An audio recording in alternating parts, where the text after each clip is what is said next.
Muito boa noite para você. Hoje é quarta-feira, dia 17 de abril, e está começando mais um TVU Notícias em formato reduzido em virtude da greve dos servidores da universidade. Confira agora os destaques de hoje.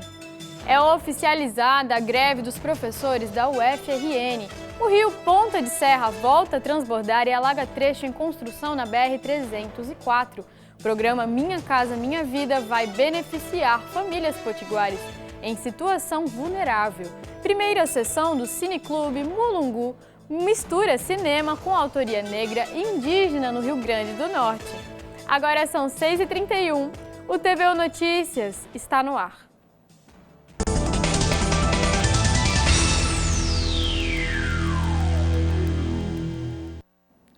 Hoje, o Sindicato Estadual dos Trabalhadores em Educação no Ensino Superior no Rio Grande do Norte se reuniu para discutir os encaminhamentos da greve dos técnicos administrativos. Confira agora com a repórter Sara Maria.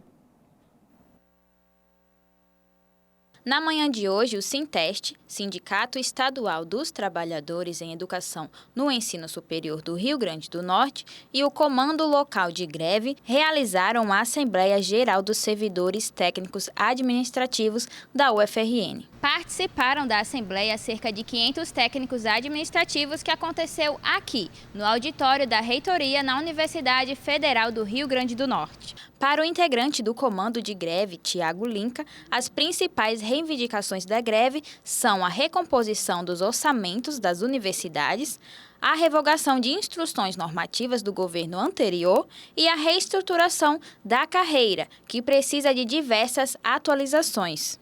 Existem hoje, por exemplo, a tecnologia, ela tirou do dia a dia várias profissões, e a gente tem essas profissões ainda na nossa carreira, e isso acaba que faz com que os servidores não possam ter uma ascensão maior por causa de uma carreira que está na tabela, como por exemplo nível A e B, que não tem mais concurso, não tem mais a vigência daqueles servidores daquelas funções. E aí então a gente precisa fazer essa, entre aspas, essa enxugada na tabela para que a gente possa, os ganhos sejam melhores, sejam mais bem estabelecidos dentro do próprio plano de carreiras da gente. Na Assembleia não teve novas propostas para acordo de greve, apenas um termo de compromisso. Pediram que a gente assinasse um termo. Até então a gente ficou com medo. Que termo é esse? Porque se desmobilizar a greve, a gente não aceita. Aí vimos que o termo é um termo de compromisso, não é um termo de acordo de greve, e esse termo de compromisso não vincula o fim da nossa greve. Então, aqui na Assembleia, que a gente teve hoje muito lotada, cerca de 500 pessoas, a gente aprovou a assinatura desse termo de compromisso, garantindo os benefícios a partir de 1º de maio agora. E os benefícios que está incluso? O auxílio alimentação, auxílio per capita saúde e o auxílio creche. Então, assim, a gente aceitou sem nenhuma condicionante de término da greve, até porque os benefícios não atingem uma categoria imensa como dos aposentados que a gente tem e que a gente não pode lutar sem levar eles em consideração. Ontem, a deputada federal Sâmia Bonfim, do PSOL, convocou uma audiência pública com o sindicato. E aí a audiência era exatamente para discutir a greve nas UFs e IFs também, que estão em greve. E aí o tema, a maior discussão dessa audiência foi exatamente esse clamor, essa necessidade que tem de olhar para as universidades e para os institutos federais, que são as carreiras mais baixas de serviço público federal. O salário é o menor salário. Tem muitos órgãos hoje que o salário do nível médio, ele é quase o dobro do salário da gente de nível superior. Então, assim, é uma disparidade muito grande. E aí, então, foi uma audiência pública muito forte, com vários parlamentares, principalmente da base do governo, e a gente colocou todos os nossos intuitos e tivemos um aceno, digamos assim, de dois representantes, um do Ministério da Educação e outro do MGI, que é o da Gestão e Inovação, que vai ter algum avanço aí numa próxima reunião que está marcada para sexta-feira, dia 19. Como anunciado ontem em nosso jornal, os professores da Universidade Federal do Rio Grande do Norte também entrarão em greve geral a partir da próxima segunda-feira e por tempo indeterminado. Para saber mais sobre esse assunto, nós vamos entrar agora ao vivo com o nosso repórter Alan Silva. Ele está com o representante do Sindicato dos Professores da UFRN. Boa noite, Alan. Oi, Bia, boa noite para você e para quem nos acompanha. Pois é, não se fala outra coisa na Universidade Federal do Rio Grande do Norte, senão a greve dos professores. Após a deflagração da greve dos técnicos administrativos, ontem, 62,52% dos professores da Universidade Federal do Rio Grande do Norte aprovaram a greve a partir da próxima segunda-feira. Para a gente conversar um pouco mais sobre esse assunto, eu estou aqui com o representante presidente da ADURN, que é o sindicato que representa os professores da UFRN, Oswaldo Negrão.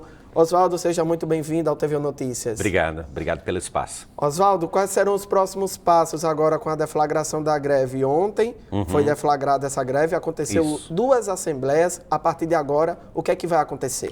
Então, com o final do plebiscito de ontem, que ele foi muito expressivo, né? A gente precisa registrar que 1.820 professoras e professores participaram, é um plebiscito histórico e, como você mesmo relaciona, né, é uma participação expressiva e a grande maioria dos professores decidiu pela greve. Então, hoje pela manhã já foi criado a comissão que vai fazer essa articulação com toda a forma de organização dessa mobilização de greve.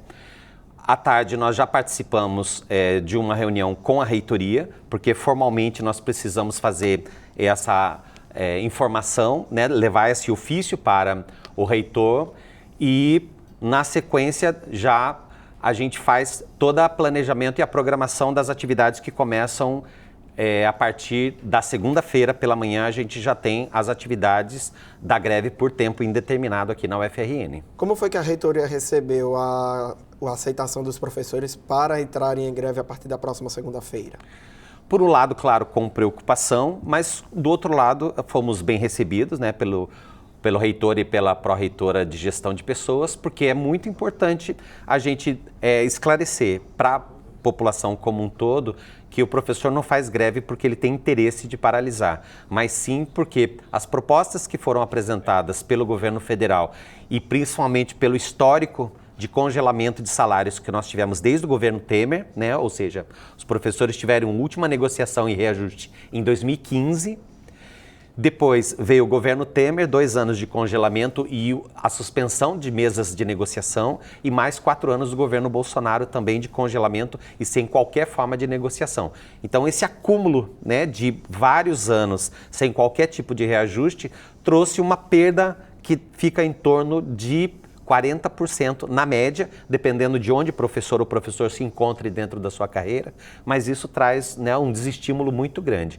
Além da perda de financiamento, né, a gente pode ver pela universidade, pelos campos, pela própria TVU aqui, né, pelos laboratórios, pelos consultórios, né, as questões da Faculdade de Odontologia, Faculdade de Medicina, os laboratórios do CB, os campos do interior.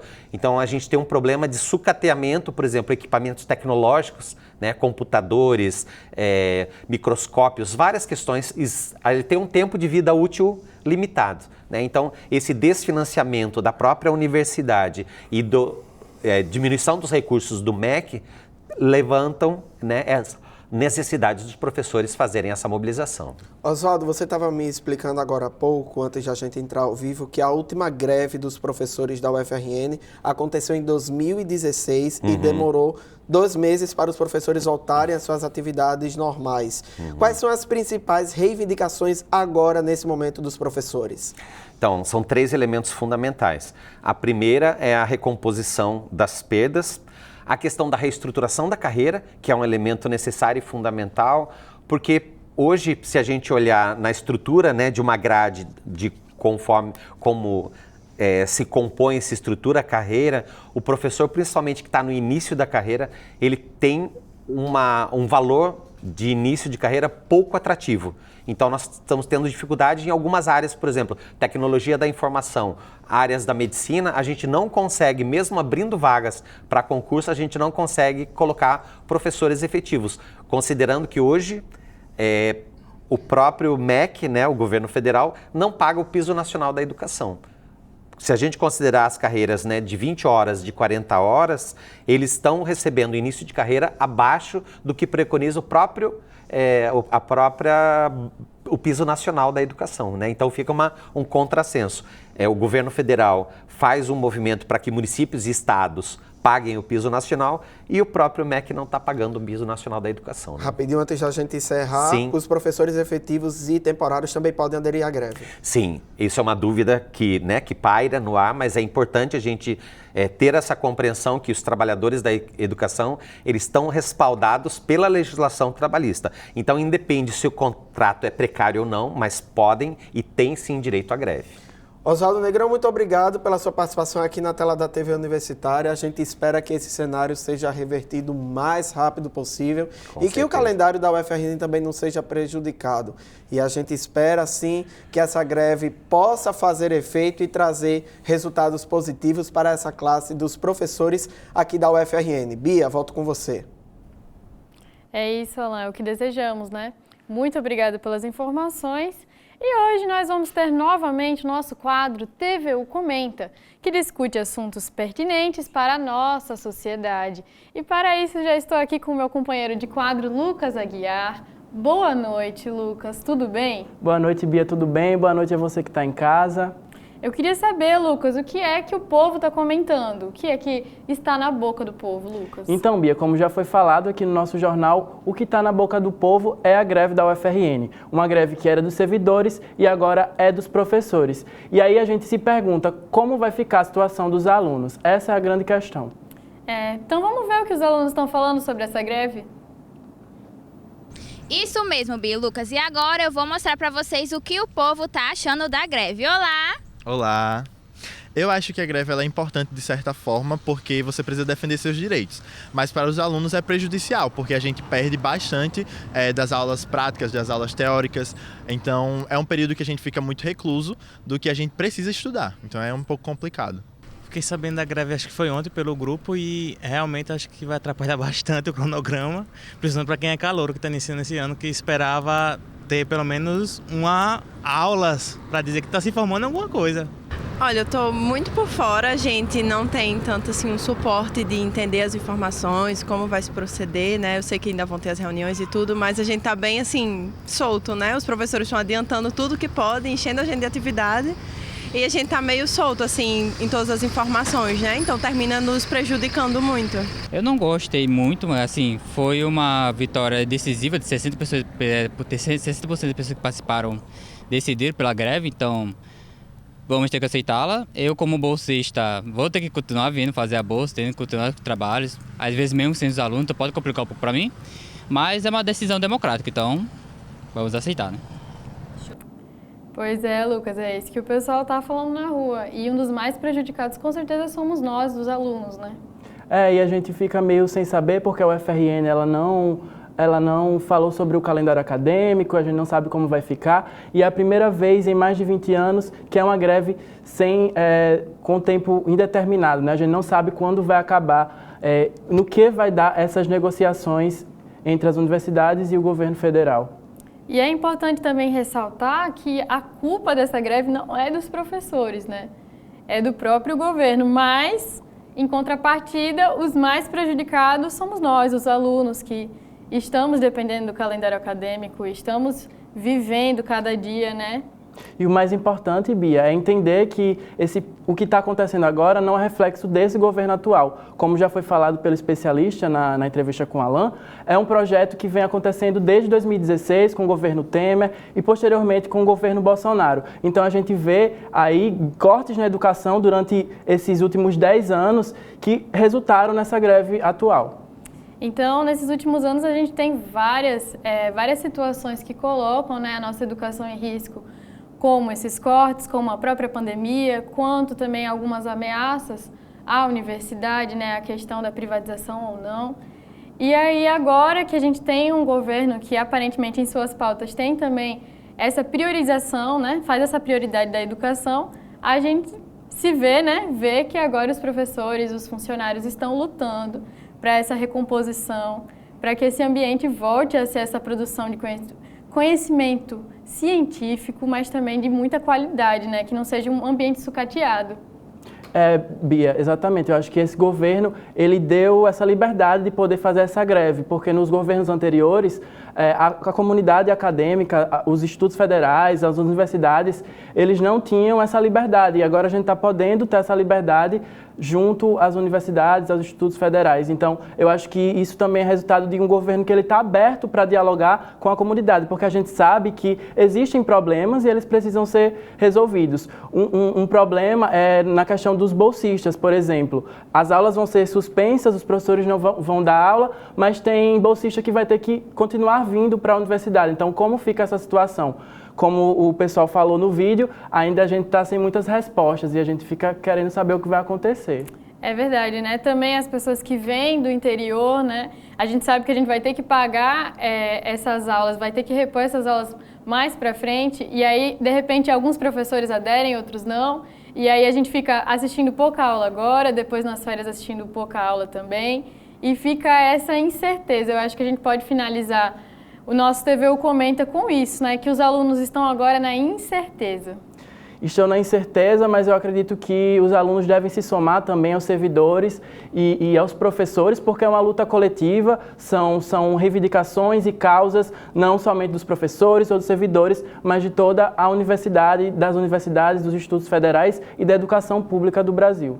É isso, Lucas, eu te agradeço. Eu que agradeço. Essa foi mais uma edição do TVU Comenta. Veja agora outros destaques do dia no nosso giro TVU Notícias Mais.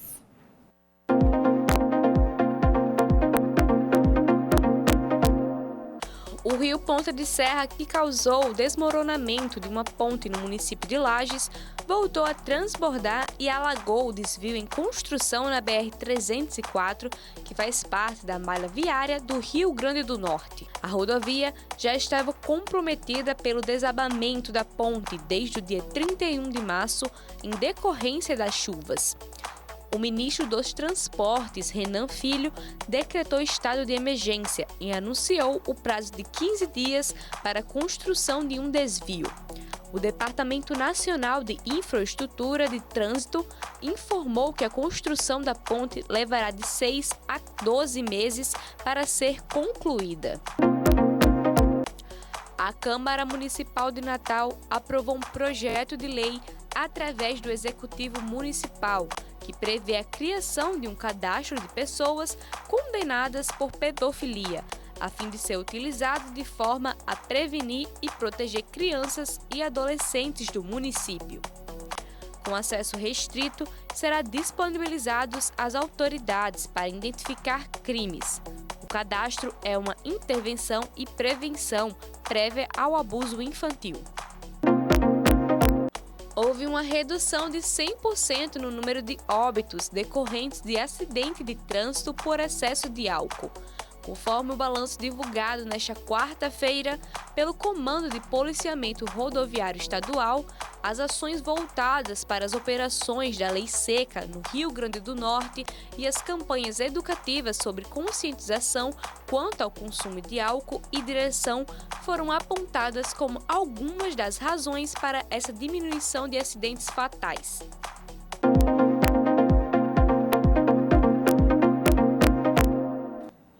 Ainda falando sobre o governo federal, na semana passada o presidente Lula lançou o programa Minha Casa Minha Vida Entidades. E para a gente saber como isso vai impactar o nosso estado do Rio Grande do Norte, a gente acompanha agora com o Lucas Aguiar.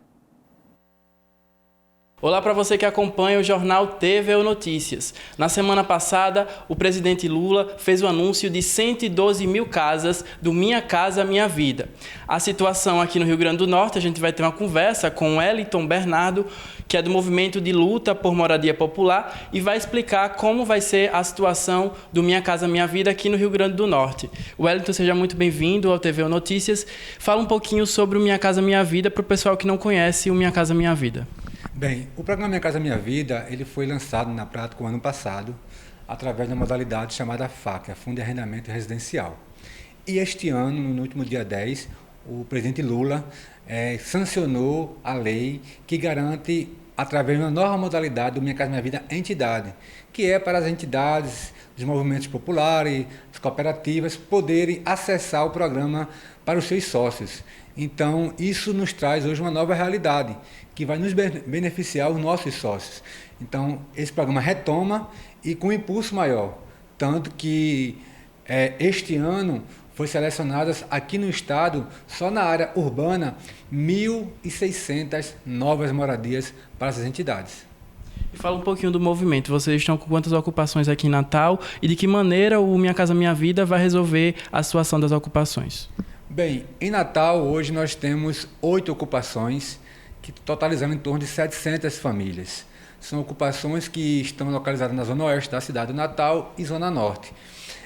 Além disso, através do programa Minha Casa Minha Vida em entidades, que foi lançado recentemente, nós vamos poder resolver a situação de 3 ocupações, que é a ocupação Aurora Maria, a ocupação Padre Tiago e a ocupação Tiradentes. Além disso, nós também vamos beneficiar, através da Prefeitura do Natal, no Minha Casa Minha Vida Prefeitura, a ocupação Olga Benário e a ocupação Eleni Ferreira, que são essas 5 ocupações que vão ser beneficiadas dentro do programa Minha Casa Minha Vida num todo. Wellington, eu gostaria que você falasse um pouquinho mais sobre a relevância do movimento, né? Um movimento que foi criado aí desde 2019. Fala para o pessoal de casa qual a atuação desse movimento desde 2019 aqui no estado. Bem, o movimento ele surgiu na necessidade de travar a luta pela moradia, transformar espaços que não tinham uma função social em uma função social. Então, o movimento ele organiza as famílias para obrigar, pressionar o governo do estado, prefeitura, governo federal a garantir um direito, porque lá na Constituição o que nos está garantido é uma perspectiva de direito. Então o movimento se organiza para buscar essa perspectiva e torná-la realidade. E eu acho que isso nós estamos conseguindo agora através do programa Minha Casa Minha Vida, que até então não existia, tinha paralisado no último governo. E esse novo governo, o governo mais popular, com essa visão mais progressista, mais com a sociedade do sem-teto, acaba nos trazendo. Então, o movimento, ele hoje não só está em Natal, como diversos municípios. Ao todo, hoje, nós estamos em 9 municípios do estado, organizados. E também tem os núcleos de moradias, que são famílias que participam dos núcleos. Aqui na capital, nós temos 8 núcleos de moradias. Então, ou seja, o movimento tem as suas ocupações, mas também tem uma discussão com relação aos núcleos de moradia. E quem quiser chegar junto do movimento, ter mais informações, quiser engajar nessa luta, como faz para participar? Bem, nós temos os núcleos de moradias, que as famílias podem procurar nos bairros, principalmente nas ocupações. Tem a ocupação nossa no Bom Pastor, nós temos ocupação em Felipe Camarão, Cidade da Esperança, no Planalto, nos Guarapes e no Parque dos Coqueiros. Ou entrar em contato pelo nosso telefone e pelo nosso Instagram, que aí a gente vai trazer. Esse é o momento que nós temos que fomentar essa participação das pessoas para buscar uma moradia digna. Em Natal, nós temos 65 mil famílias sem casa. Então, ou seja, nós comemoramos essa vitória aqui em Natal de 384 novas moradias, só que o nosso déficit habitacional é muito grande. Então, ou seja, é uma alegria, temos que comemorar, mas é uma gota d'água ainda isso, é muito pouco. Nós temos que ter uma política mais arrojada para a questão da moradia aqui na nossa cidade. Então, por isso, eu acho que isso é um pontapé inicial. Nós vamos refazer agora o Plano Municipal de Habitação, para poder, inclusive, discutir com a Secretaria de Habitação do município e do estado, para buscar essa nova realidade e nos planejar, porque isso nós falávamos desde o ano passado. Nós temos que nos planejar, porque está vindo Minha Casa Minha Vida, vai vir novamente uma segunda chamada ainda esse ano. Então, nós podemos sair deste governo Lula com mais de 10 a 12 mil novas moradias aqui para nossa cidade. Depende de um planejamento. Então, o movimento busca novas parcerias e também novos sócios. Muito obrigado, Wellington, pelas suas informações. Então é isso, a gente falou aqui um pouco sobre o Minha Casa Minha Vida aqui no Rio Grande do Norte. Volto com você no estúdio. De fato, é um movimento com muita importância.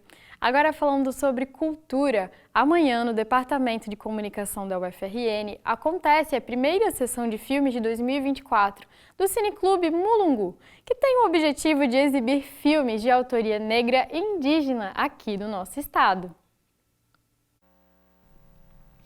Olá para você que está acompanhando o Jornal TVU Notícias. Hoje nós vamos falar sobre cinema, porque o Cineclube Mulungu começa a partir de amanhã os seus trabalhos com a primeira sessão.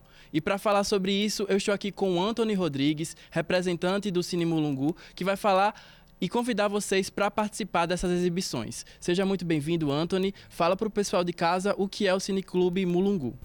A gente é um cineclube que nasceu em 2022 com o propósito de difundir no Rio Grande do Norte filmes de autoria negra e indígena, né? Considerando que a gente tem uma lacuna no estado de filmes, tanto de filmes independentes, né, porque o Rio Grande do Norte tem uma falta de cinemas de rua, cinemas independentes que exibem filmes que não estão no grande circuito comercial do Brasil. E quando a gente trata de filmes de autoria negra e indígena, né, que está tendo cada vez mais no Brasil, a lacuna é ainda maior. Então a gente nasceu com esse propósito de difundir esses filmes aqui no estado. A gente iniciou em 2022 e a gente vai iniciar agora um processo de curadoria específico para 2024. E a temática principal desse ano é imagens do Brasil contemporâneo. Como vocês chegaram a esse tema? A gente, como pesquisadores e curadores, né, a gente tem na história do cinema brasileiro um padrão que é de filmes de autoria branca que são exibidos, que foram historicamente hegemônicos nos cinemas do país, né, no cinema, na televisão, enfim. E aí a gente identificou que existe um boom nos últimos anos, né, um movimento de pessoas negras e pessoas indígenas cada vez mais fazendo filmes, fazendo suas narrativas, suas estéticas a partir da produção cinematográfica. Com isso, a gente quer iniciar um processo de investigação junto com o público, né, um processo que a gente vem desenvolvendo desde o ano passado de investigação curatorial para entender quais são que tipo de estética, que tipo de narrativa estão sendo produzidos por pessoas negras e indígenas de todas as regiões do país. Por isso a gente vai iniciar esse processo agora esse projeto agora de imagens do Brasil contemporâneo, onde a gente vai exibir em cada sessão filmes de autoria negra e indígena de cada região do país, Norte, Nordeste, Centro-Oeste, Sul e Sudeste. E aí eu vi que vai começar pelo Nordeste, e o que a gente pode esperar dessa sessão sobre o Nordeste? Amanhã, né, amanhã, dia 18, né, às 19 horas, aqui no DECOM da UFRN, a gente vai exibir 3 curta-metragens da região Nordeste, né, um curta-metragem chamado Imã de Geladeira do Sergipe, outro curta-metragem chamado A Barca de Alagoas e outro Iabá, aqui do Rio Grande do Norte. Que serão filmes que justamente têm esse propósito de tentar desmistificar, desinventar, que a gente chamou essa sessão, né, de desinventar o Nordeste. Teve a invenção do Nordeste a partir do cinema e a gente propõe desinventar o Nordeste a partir de outras narrativas, outras estéticas que estão sendo produzidas por esses cineastas negros e indígenas aqui da região. Anthony, vale lembrar que após a exibição dos filmes há também discussões, né, sobre as temáticas. Fala mais um pouco sobre essa discussão que acontece. Isso mesmo, assim, como nós somos um cineclube, na verdade, nosso propósito não é exibir os filmes e ir embora. A gente quer debater com o público justamente quando eu falo que a gente está num processo de investigação cineclubista, é um processo de investigação que não é só nosso da curadoria, mas também nosso com o público, né? Então, a gente exibe os filmes, a gente debate com esse público sobre que imagens são essas que estão sendo produzidas, que tipo de narrativas estão sendo produzidas por cineastas negros e indígenas no Nordeste e o que a gente pode chegar como conclusão de todos esses filmes que a gente vai exibir.